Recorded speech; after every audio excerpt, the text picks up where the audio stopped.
नमस्कार, अभ्यास क्लासेज के YouTube चैनल में आप सभी का स्वागत है। मैं मनोहर कुमार आज आपके लिए लेकर आए हैं कक्षा 12वीं का अगला भाग, जो हम लोग पढ़ेंगे मैट्रिक्स। ठीक है, और मैट्रिक्स का जो है भाग 4 पढ़ेंगे, जिसके अंतर्गत आज हम लोग अध्ययन करेंगे प्रॉपर्टीज ऑफ मैट्रिक्स, यानी कि मैट्रिक्स का गुणधर्म क्या है। तो आइए, सबसे पहले मैं बोर्ड पर सारा गुणधर्म को ड्रॉ कर दिया हूं, उसे मैं बारीकी से धीरे धीरे समझाऊंगा, आप इसे बारीकी से नोट कर लीजिएगा। आइए यहां समझते हैं इसको। सबसे पहला है योग का गुणधर्म और दूसरा है गुणन का गुणधर्म। यानी कि गुणधर्म जो हम लोग पढ़ेंगे दो टाइप से, एक योग का यानी एडिशन और दूसरा जो है मल्टीप्लिकेशन यानी कि गुणन का। तो पहला इसमें पढ़ेंगे हम लोग क्रम विनिमय नियम, जो पहले भी आप लोग पढ़ चुके होंगे, यानी कि कम्यूटेटिव लॉ। ये क्या कहता है? ये कहता है यदि A बराबर एक मैट्रिक्स है और B भी एक मैट्रिक्स है, दो समान कोटि के मैट्रिक्स हो, तो A प्लस B बराबर B प्लस A, यानी कि इसके क्रम का योग और इसके विपरीत क्रम का योग जो है, ये दोनों आपस में बराबर होते हैं। इसे ही हम लोग कहते हैं क्रम विनिमय नियम। ठीक है, आइए दूसरा है ये, इसके बाद ये दूसरा है सहचर्य नियम, यानी कि एसोसिएटिव लॉ। ये कहता है यदि 3 समान कोटि के अवयव हो, देख लीजिए मैंने 3 समान कोटि का अवयव यानी कि A, B और C, तो A प्लस B और प्लस C करेंगे, और दूसरा है A plus B plus C, ये दोनों आपस में बराबर होगा। कहने का तात्पर्य यहां यह है कि AB के साथ C को जोड़ा जाए या A के साथ BC को जोड़ा जाए, ये दोनों आपस में बराबर होंगे। यही है आपका सहचर्य नियम। चलिए, और तीसरा है आपका योग के तत्समक का अस्तित्व। ये क्या है? यदि A बराबर ये Aij एक मैट्रिक्स है जो कि M क्रॉस N कोटि का है, तथा O एक शून्य अवयव है। O क्या है? एक शून्य अवयव है। तो ये क्या होता है? A के साथ O को और O के साथ A को जब जोड़ते हैं तो ये A के बराबर होता है। कहने का तात्पर्य यह हुआ कि एक मैट्रिक्स के साथ यदि एक जीरो मैट्रिक्स को यानी शून्य मैट्रिक्स को जोड़ेंगे या शून्य मैट्रिक्स के साथ किसी भी मैट्रिक्स को जोड़ेंगे, तो ये वही प्राप्त होगा जो हमारा मैट्रिक्स होगा, यानी कि A ही प्राप्त होगा। क्लियर? और चौथा और अंतिम है इसका योग का, यह है योग के प्रतिलोम का अस्तित्व। यह क्या होता है? जरा ध्यान से देखिए इसको, कि A एक मैट्रिक्स है, यह है आपको M क्रॉस N का, और इसके ऋण अवयव या प्रतिलोम अवयव, पहले हम बता चुके हैं कि ऋण अवयव क्या है और प्रतिलोम अवयव क्या है। यानी कि ऋणात्मक अवयव, A का ऋणात्मक क्या हो जाएगा? -A। यहां देख लीजिए A का ऋणात्मक क्या हो जाएगा आपको? -A। और ये जो दिया हुआ है -A, ये क्या होता है? जब इन दोनों को जोड़ते हैं तो यह एक शून्य मैट्रिक्स प्राप्त होता है। जैसे कि आप उदाहरण के रूप में जनरल भाषा में समझिए कि 5 और 5 का ऋणात्मक -5, तो 5 और -5 को जब जोड़ेंगे तो शून्य प्राप्त होता है। इसी प्रकार एक मैट्रिक्स A है और इसका ऋण अवयव -A है, या आप -A को A के साथ जोड़िए तो हमें प्राप्त क्या होगा? ये हमको जीरो मैट्रिक्स यानी शून्य अवयव प्राप्त होगा। क्लियर? तो ये था आपको योग के गुणधर्म यानी प्रॉपर्टीज ऑफ एडिशन।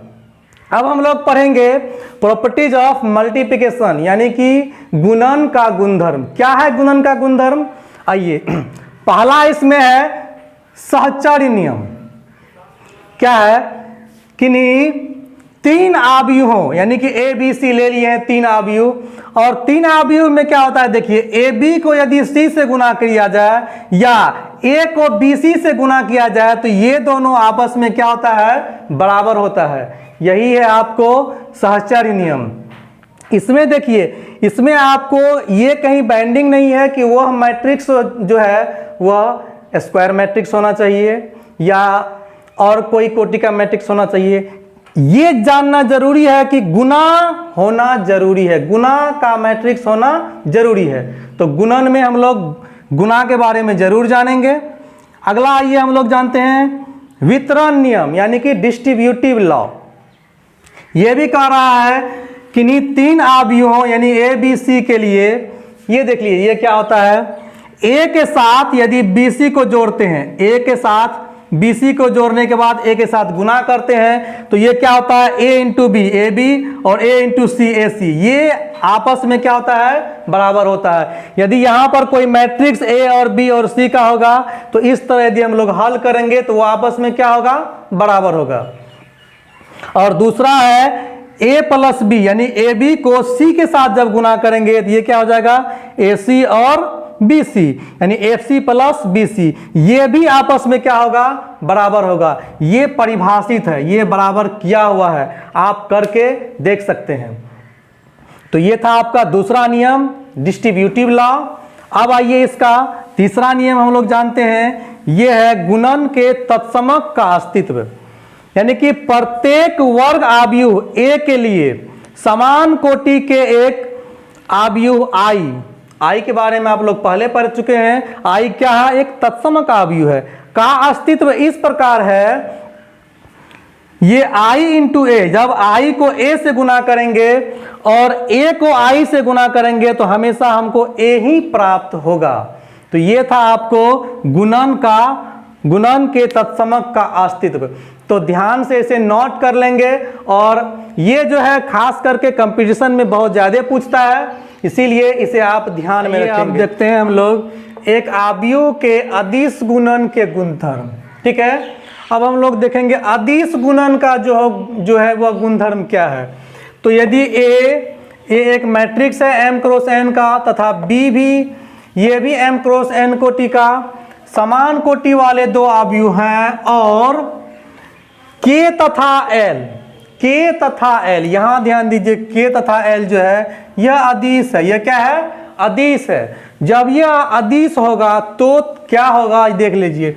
एक अदिश के जो है यह a और b दो मैट्रिक्स के साथ, ये इन दोनों के योग के साथ जब ये गुना होता है तो ये क्या हो जाता है, के ए प्लस के बी हो जाता है। और दूसरा k प्लस l यानी कि ये दो अदिश जब जुटता है और a के साथ गुना होता है ये भी के ए प्लस एल ए हो जाता है। और ये दोनों जो है क्या है, परिभाषित है।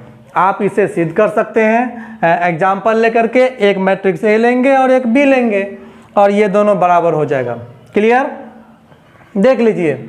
और अगला है आपको आव्यूहों के गुणन की क्रम विनिमयता। यहाँ ध्यान दीजिएगा, क्रम विनिमयता यानी कि कम्यूटेटिव, और यह है अक्रम विनिमयता।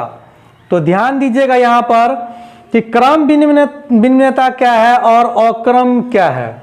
तो क्रम में क्या होता है, यदि ए और बी दो समान कोटि वाले विकर्ण आव्यूह हो, ये बात याद रखना होगा। कौन है समान कोटि वाला, कौन आव्यूह होना चाहिए, विकर्ण आव्यूह होना चाहिए, तब ही ए बी बराबर बी ए होगा, यानी कि ए बी बी ए के बराबर होगा। यानी कि एक मैट्रिक्स ए लेंगे और दूसरा बी लेंगे तो ए को बी से जब गुना करेंगे तो हमें प्राप्त होगा तीसरा मैट्रिक्स, और पुनः बी को ए से जब गुना करेंगे तो भी मैट्रिक्स प्राप्त होगा हमें। तो ये दोनों आपस में क्या होगा, बराबर होगा। कब बराबर होगा, जब वह क्या होना चाहिए, विकर्ण आव्यूह। ठीक है, तो ध्यान दीजिएगा यहाँ। और अक्रम विनिमयता में क्या होता है कि ए बी दो आव्यूह होगा, लेकिन यह गुणन द्वारा परिभाषित है, तथा समान कोटि वाले वर्ग आव्यूह हो तो A B does not equal to B A होगा। कहने का मतलब हम लोग इसका उदाहरण आगे देखेंगे। देख लीजिए, ए बी बी ए के बराबर यहाँ नहीं होगा, जबकि वह समान कोटि का वर्ग आव्यूह भी है। और यह तभी संभव हो सकता है वर्ग आव्यूह में जब वर्ग आव्यूह के सभी अवयव आपस में बराबर हों। ठीक है, तो आइए हम लोग कुछ उदाहरण देखते हैं जो हम लोग पढ़े हैं, इस थ्योरी के साथ उदाहरण देखेंगे। चलिए, तो हम लोग इस उदाहरण को सॉल्व करते हैं। ये देख लीजिए, यदि a बराबर दिया हुआ है और b बराबर दिया हुआ है तो कह रहा है कि क्या ए बी और बी ए बराबर है। इसे हमको सिद्ध करके दिखाना है। देख लीजिए, इसे हम हल करते हैं।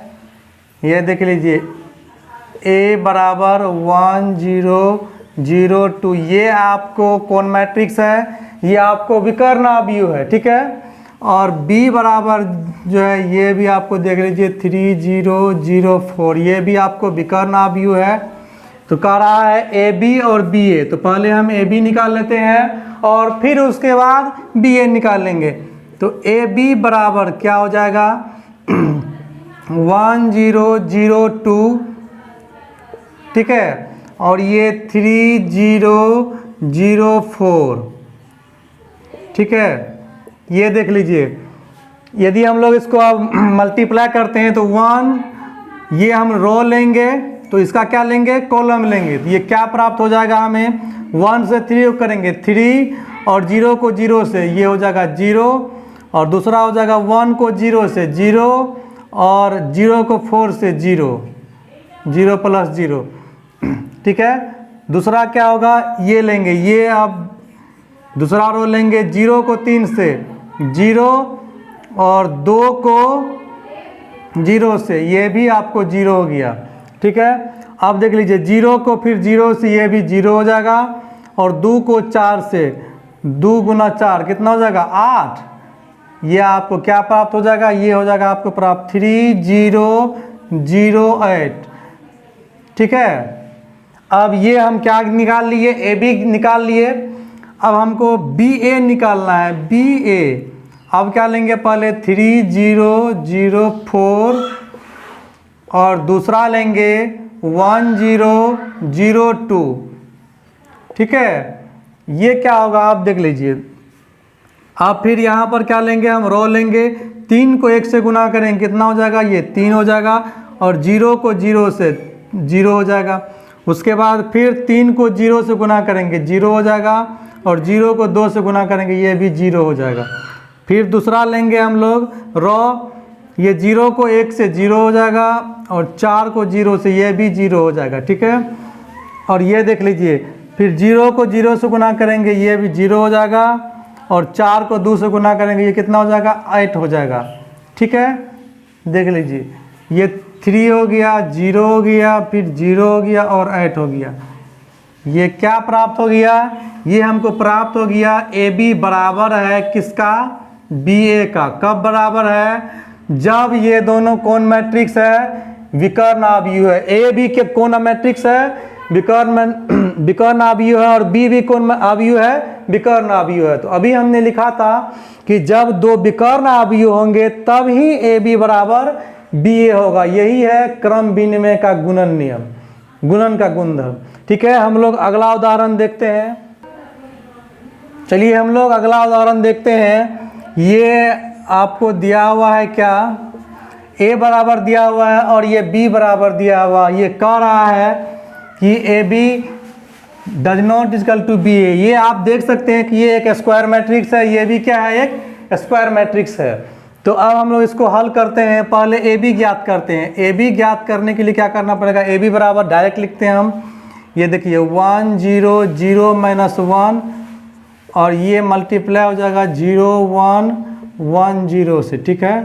देख लीजिए क्या प्राप्त होगा, 1 को करेंगे 0 से गुना, ये लेंगे हम लोग, ठीक है। 1 को 0 से क्या प्राप्त होगा 0, और 0 को 1 से ये भी हो जाएगा आपको 0।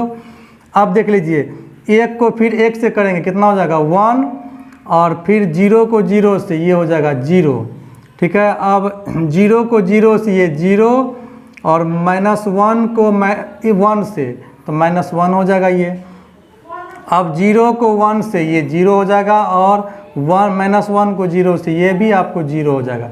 तो प्राप्त क्या हो गया हमें, ये 0 1 -1 और 0 ये प्राप्त हो गया। क्या हमको निकल गया, ए बी निकल गया, ठीक है। अब क्या ज्ञात करेंगे हम लोग, बी ए ज्ञात करेंगे। बी ए में क्या होगा 0 1 1 0, ये किससे मल्टीप्लाई होगा, ये होगा 1 0 0 -1 से, ठीक है। देख लीजिए 0 × 1 ये लेंगे हम लोग, 0 को 1 से 0, 1 को 0 से 0, ठीक है। अब 0 को 0 से 0, 1 को -1 से -1, ठीक है। अब देख लीजिए 1 को किससे, 1 से, ये हो जाएगा आपको 1, और 0 को 0 से ये हो जाएगा 0, फिर 1 को 0 से ये हो जाएगा 0, और 0 को -1 से ये भी हो जाएगा आपको 0। ठीक है, क्या प्राप्त हो गया देख लीजिए, 0 -1 1 0। तो यहाँ देख लीजिए ये आपको AB है, ये आपको BA है, ये आपस में बराबर नहीं है। ये क्या हो जाएगा, AB does not equal to BA। ठीक है, अच्छा ये बराबर कब होगा, जब स्क्वायर मैट्रिक्स बराबर कब होगा, जब ये अवयव आपस में बराबर होंगे, ये अवयव आपस में क्या होंगे, बराबर होंगे, तब ये AB बराबर BA हो जाएगा। ठीक है, देखिए अब ये अगला उदाहरण हम सॉल्व करते हैं। A बराबर दिया हुआ है, ये देख लीजिए ये आपको 2 क्रॉस 3 कोटि का है, और ये आपको 3 क्रॉस 2 कोटि का मैट्रिक्स है, और हमें दिखाना है AB बराबर BA। तो हमको AB ज्ञात करना होगा और BA ज्ञात करना होगा, तब हम लोग देखेंगे क्या AB और BA बराबर है। तो आप ऐसे भी देख सकते हैं 2 क्रॉस 3 का। तो यदि हम लोग AB ज्ञात करेंगे तो ये क्या हो जाएगा, ये 2 क्रॉस 3, यानी कि 1 -2 3 -4 2 5, और ये देख लीजिए ये हो जाएगा आपको 2 3 4 5 2 1। आपको हम पहले बताए थे गुणन में कि ये दोनों जो है, ये देख लीजिए 2 क्रॉस 3 और ये है आपको 3 क्रॉस 2, ये आपको मैच करना चाहिए। तो ये क्या हो जाएगा, ये 2 क्रॉस 2 का आएगा, नहीं आएगा। ये जो हमें प्राप्त होगा गुना करके, ये हमको 2 क्रॉस 2 कोटि का प्राप्त होगा। अगर इसको हम लोग उल्टेंगे, ठीक है, यानी कि ये क्या करेंगे, तब करेंगे 3 क्रॉस 2 और ये हो जाएगा 2 क्रॉस 3। अब ये मैच कर रहा है, तब कितना कोटि का प्राप्त होगा हमको, 3 क्रॉस 3। तो ये कभी आपस में बराबर नहीं होगा। तो यहाँ से हम लोग देख सकते हैं कि ये ऑलरेडी बराबर नहीं है, तो केवल हमें इसे सॉल्व कर देना है। तो सॉल्व करते हैं, देख लीजिए ये रॉ लेते हैं और क्या लेंगे, पहला कॉलम और दूसरा कॉलम। 1 गुना 2 ये हो जाएगा आपको 2 गुना -4 हो जाएगा -8। ठीक है, इसके बाद 3 गुना 2 कितना हो जाएगा 6। उसके बाद 1 गुना 3 ये हो जाएगा आपको 3। ठीक है, उसके बाद -2 5 कितना हो जाएगा -10, और उसके बाद 3 गुना 1 ये हो जाएगा आपको 3। ठीक है, ये देख लीजिए। अब दूसरा लेते हैं, दूसरा रो लेते हैं हम। ठीक है, कॉलम, फिर ये 2 कॉलम लेंगे, पहला और दूसरा। -4 गुना 2 -8, 2 गुना 4 +8। ठीक है, 5 गुना 2 कितना 10। अब ये देख लीजिए 4 -4 गुना 3 -12, 2 गुना 5 ये हो जाएगा 10, और 5 गुना 1 ये हो जाएगा आपको 5। ये देख लीजिए हल करके क्या प्राप्त हो गया हमें, ये 6 2 8 और 8 ये देख लीजिए कट जाएगा, कितना हो जाएगा 0 हो जाएगा। ये देख लीजिए 3 और 3 6, और उसमें से 10 घट जाएगा, कितना हो जाएगा -4। ठीक है, ये देख लीजिए ये कट जाएगा, आपको यहाँ 10 बचेगा, और यहाँ 10 5 15 में से 12 गया, कितना 12 3 15, ये 3 बचेगा। ठीक है, ये देख लीजिए। और उसके बाद अब हम लोग निकालेंगे BA। ठीक है, जस्ट इसका अपोजिट देख लीजिए, ये 2 3 4 5 2 1, और क्या करेंगे हम लोग यहाँ 1 -2 3 -4 2 5। ठीक है, इसको लिखते हैं गुना करके, ये देख लीजिए। अब क्या करेंगे, रो लेंगे, पहला रो लेंगे। ठीक है, तो कॉलम लेना पड़ेगा हमको, पहला कॉलम, दूसरा कॉलम और तीसरा कॉलम। तो ये देख लीजिए 2 गुना 1 कितना हो जाएगा 2, और 3 गुना -4 कितना हो जाएगा -12। ठीक है, उसके बाद 2 गुना -2 कितना हो जाएगा -4, और 3 गुना 2 कितना हो जाएगा +6। फिर 2 गुना 3 कितना हो जाएगा 2 तिया 6, और 3 गुना 5 15। ठीक है, अब देख लीजिए, अब दूसरा रो लेते हैं हम। 4 गुना 1 4, 5 गुना -4 -20। ठीक है, फिर 4 गुना -2 कितना -8, और 5 गुना 2 कितना +10। ठीक है, उसके बाद 4 गुना 3 कितना 12, और 5 गुना 5 कितना 25। ठीक है, अब आइए तीसरा रो लेते हैं। ठीक है, ये 2 गुना 1 ये हो जाएगा आपको 2, 1 गुना -4 ये हो जाएगा -4। ये देखिए 2 गुना -2 ये हो जाएगा आपको -4। ये 2 गुना 2 ये हो जाएगा आपको, ये 1 गुना 2 सॉरी 1 गुना 2 ये आपको 2 हो जाएगा। ठीक है, अब ये देख लीजिए 2 गुना 3 ये हो जाएगा आपको 6, और 1 गुना 5 ये हो जाएगा आपको 5। क्लियर है। अब इसको क्या करेंगे, हम लोग ऐड कर देंगे। देख लीजिए क्या प्राप्त होगा हमको। ये 12 में से 2 गया कितना -10, ये कितना हो जाएगा, ये 2 हो जाएगा, और ये 16 15 6 21। ठीक है, ये कितना हो जाएगा, ये -16 हो जाएगा, और ये हो जाएगा आपको 2, ये कितना हो जाएगा 37 हो जाएगा। ठीक है, ये हो जाएगा आपको -2, ये भी हो जाएगा आपको -2, और ये हो जाएगा 11। ठीक है, ये देख लीजिए ये और ये क्या आपस में बराबर है, तो नहीं है, तो AB does not equal to BA, ये हमने प्रूव कर दिया। ठीक है, तो इस तरह से आप एक्सरसाइज 3.2 बनाएंगे। हम अगली वीडियो में और कुछ उदाहरण लेके आएंगे। तब तक आप देखते रहिए अभ्यास क्लासेज। धन्यवाद।